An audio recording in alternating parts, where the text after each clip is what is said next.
Hello friends, welcome back to the many video guys and my YouTube channel guys. Today friends we are going to talk about guys how can we forget guys Bluetooth speaker to our Infinix phone.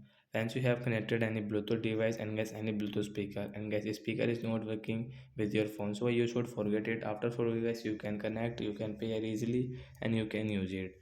So how to forget Bluetooth speaker to Infinix phone device we will talk about in this video. So without waste time guys we will on our phone setting guys. After on phone setting I will search here guys Bluetooth setting guys. So I search here guys Bluetooth setting guys. So then we will search here guys, wait, and then click on this Bluetooth second option, more connection setting. Then click on your phone Bluetooth setting. So every device guys we have connected guys, we can check here guys, like JBL go speaker guys I have connected with my phone, and guys I want to forget, right side icon tap here. So guys you can see forget disconnect option, and guys one more option guys, this guys. So I tap here. So guys its icon show by device name. So once you want to change guys your Bluetooth speaker device name, you can change, you can rename from here. So when we will click on forget option, after forget we cannot use our speaker guys if we click.